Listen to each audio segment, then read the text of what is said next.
A seguir, Hora da Notícia.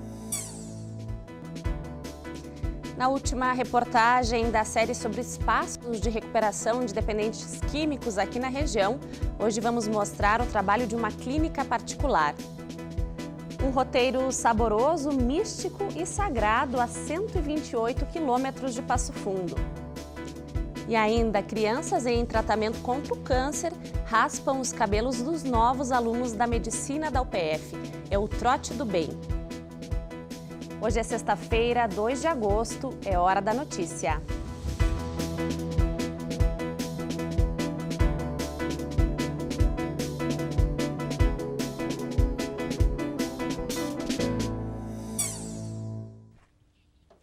O Brasil está entre os países com maior número de usuários de drogas, de acordo com a Organização Mundial da Saúde. Para a maioria, esse é um caminho sem volta, mas é possível sim vencer esse vício. E por isso a gente mostrou ao longo dessa semana espaços de reabilitação aqui na região de Passo Fundo. Confira a última reportagem da série. Se você passar desatento, é bem provável que não note. Mas nesta casa, na região central de Passo Fundo, funciona uma clínica de reabilitação para dependentes químicos e pessoas com transtornos psiquiátricos.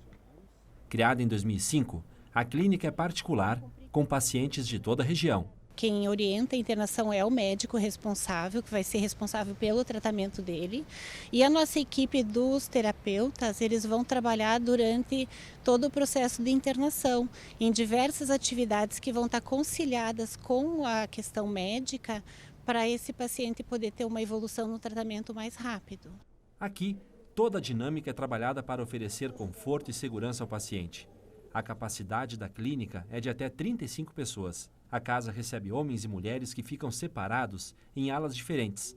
O contato mútuo acontece nestas horas, nos momentos de falar e ouvir as histórias de vida de cada um. Então, quando eu percebi que me passou isso pela cabeça, e daí Você foi procurar ajuda.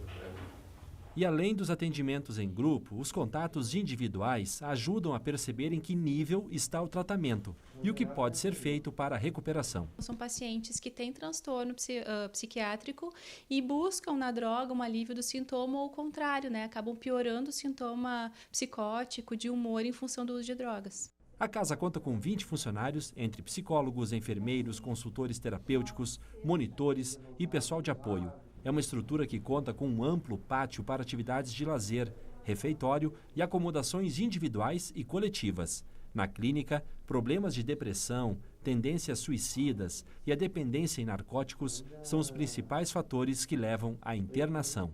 A gente está disponibilizando uma área de lazer, além do tratamento que eles têm, todo o cuidado, para que esse tratamento seja o mais breve possível, preservando o paciente e dando uma assistência para a família também. Consigo enfrentar a situação, digamos assim, ou um conflito, alguma coisa, né? Eu vou dormir, que nem só essa estrutura que, como o pai é bastante doente também, né? A mãe, então, seria de reorganizar a família, assim, sabe? Quando a gente tem uma dor, a gente procura um médico para tratar aquela dor específica, mas quando fala da mente humana, é mais complexo. Às vezes a gente passa um bom tempo do tratamento fazendo esse trabalho de psicoeducação, assim, que é fazer com que o paciente entenda que aquilo que ele está manifestando, que sim, gera um sofrimento nele, é uma doença que, portanto, em sendo uma doença, deve buscar ajuda, né? Às vezes isso se confunde com um traço do caráter, da personalidade, um jeito de ser, e essa distinção entre aquilo que é normal e o que é patológico, às vezes fica um pouco borrado. O tempo de internação vai depender do paciente. Algumas pessoas ficam por um período menor do que outras, em razão do quadro clínico de cada um. É o médico psiquiatra quem acompanha o indivíduo e define o tempo na casa. Mas tem essa questão circunstancial do momento da vida em que tu está mais fragilizado e alguma coisa te oferece um alívio tão imediato e a relação que tu vai estabelecer então com essa substância, né, ela tem um risco maior de vir a se tornar patológica. Que esse alívio vai cobrar um preço alto depois. Então é o aqui e agora e a consequência, porque a conta vem mais tarde, né? Se aqui é o lugar para recomeçar uma nova vida, então nada melhor que o cultivo da terra para mostrar o valor do cuidado, da responsabilidade, da atenção com a terra, a planta e também, é claro, consigo mesmo. Na horta a gente aprende um propósito que ele pode desenvolver aquele canteiro de uma forma diferente, de uma forma produtiva.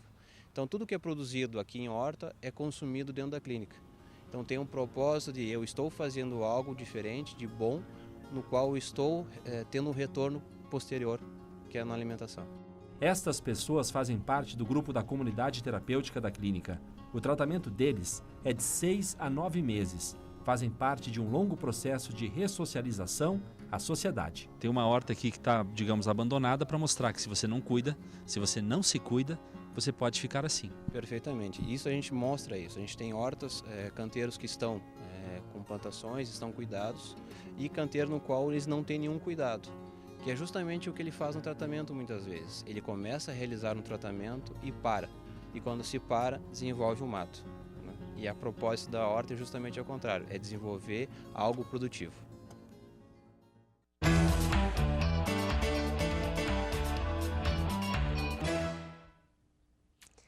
E agora nós vamos saber a previsão para o início das obras do aeroporto Lauro Cortes, porque parece que mudou novamente. É isso mesmo, Zumara? Uma novela, não é, Uma Kelly? novela. Pois é. A assinatura da ordem de serviço para o início das obras do aeroporto Lauro Cortes ficou para setembro. A informação foi dada ontem pelo presidente da Câmara, Fernando Rigon, do PSDB, e também pelo vereador Paulo Necli, do MDB, depois de conversarem com o secretário dos Transportes, Juvir Costela, e com técnicos da Secretaria dos Transportes em Porto Alegre. A princípio, o start da obra estava marcado para 9 de agosto, quase dentro das comemorações da Semana do Município.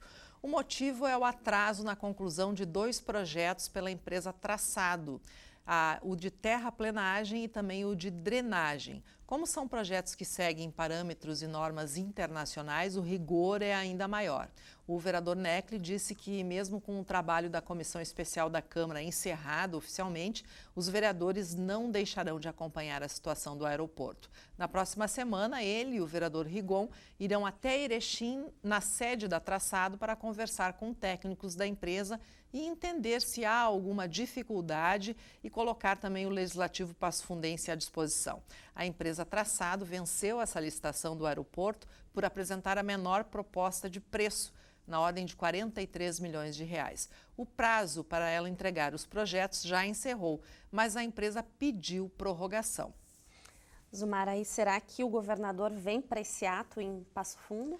Olha, essa conversa também ocorreu lá em Porto Alegre e o secretário Juvir informou aos vereadores que o governador Eduardo Leite prefere vir em setembro para assinar a ordem de serviço, mas já com as máquinas da empresa na pista para iniciar a obra. Isso evitaria um tempo burocrático aí entre o ato legal, que é a assinatura, e o início efetivo dos trabalhos. A vinda do governador, aliás, a Passo Fundo será a primeira depois que ele assumiu o governo do estado.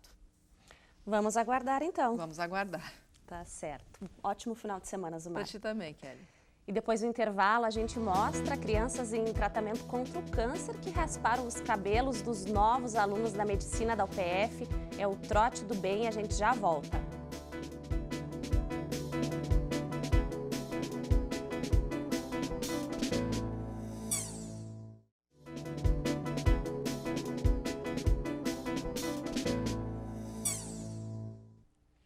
E agora a gente fala de uma ação que está se consolidando aqui em Passo Fundo.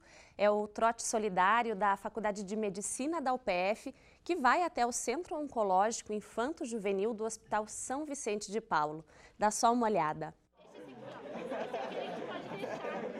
Vai ficar bem bom. Maria Cecília tem 4 anos e estava ansiosa para esse momento. Para passar um dia como cabeleireira, ela até escolheu uma faixa especial. Por que você escolheu esse? Porque tem muito cabelo. Agora você vai cortar outro cabelo, tá preparada, tá animada? Sim, tá muito legal. Durante uma tarde, a Maria e as outras crianças que estão em tratamento no Centro Oncológico Infanto-Juvenil do Hospital São Vicente de Paulo passaram por um momento bem especial. É que aqui não importa se o corte ficou bom. Neste caso, é muito mais do que cortar o cabelo. Pode cortar mais. Pode? Aprovou o corte? Ainda não vi, mas acredito que sim. Nem pensei, nem hesitei em plantar, até porque cresce, eu acho que é uma atitude muito bonita aí. Foi fácil. Para alegrar alguém que está passando com tanta dificuldade, assim, qualquer coisa fácil pra gente. É uma boa maneira de dar boas-vindas ao curso. Sim. Aprovou o corte?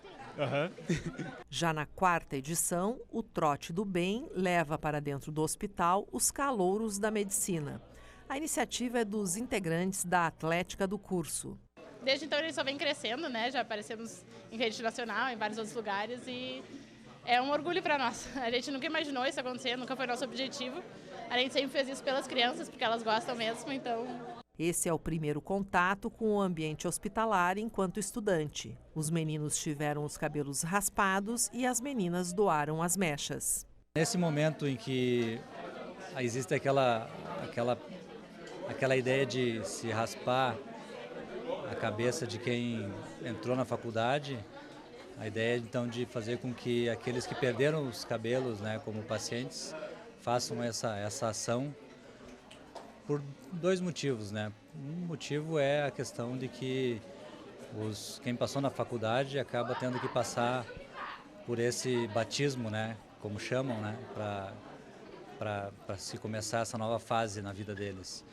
E os pacientes acabam se beneficiando também porque esses vão ser os novos médicos, os futuros médicos no futuro. Então, eles acabam tendo uma atitude não tão passiva, uma atitude mais ativa, né, raspando a cabeça dos futuros médicos. É muito bom, é bom para as crianças, é um momento diferente, uma coisa diferente para elas fazerem. É uma maneira de começar com empatia, né? Primeiro dia de aula, transformar de uma maneira completamente diferente, porque é a área mais frágil que tem do hospital, né? Que é a oncologia pediátrica.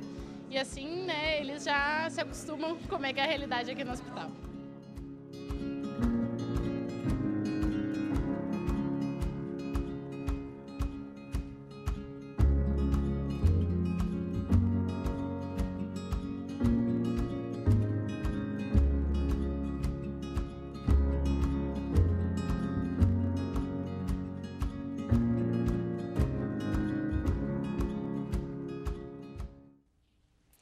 E a sexta-feira amanheceu gelada e pode até nevar aqui no estado nesse fim de semana. Hoje pela manhã teve registro de chuva congelada em dezenas de municípios gaúchos. Passo Fundo, Soledade e Não Me Toque estão entre as cidades. Veja então como deve ficar o tempo amanhã e também no domingo.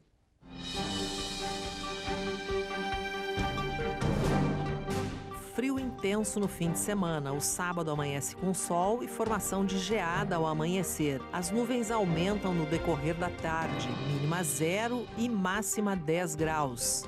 Previsão de temperatura negativa no domingo. O dia amanhece com sol e formação de geada. 1 grau negativo será a mínima, 14 graus a máxima.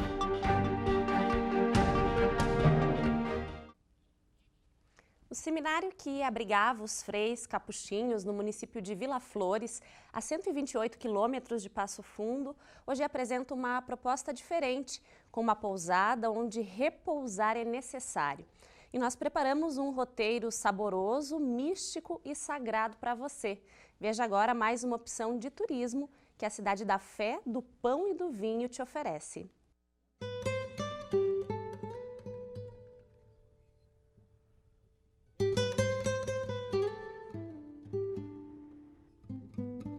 Sabe aquela cidade onde você sente que poderia ser um bom local para morar?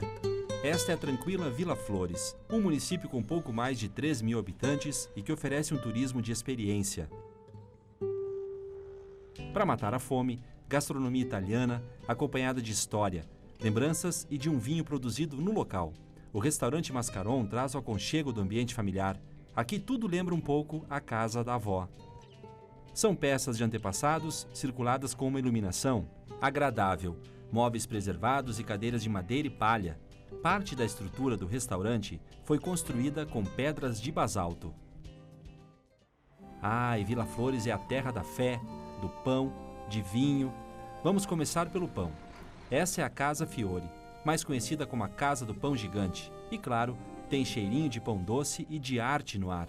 Produtos artesanais fresquinhos, com receitas passadas de geração para geração. E a fé?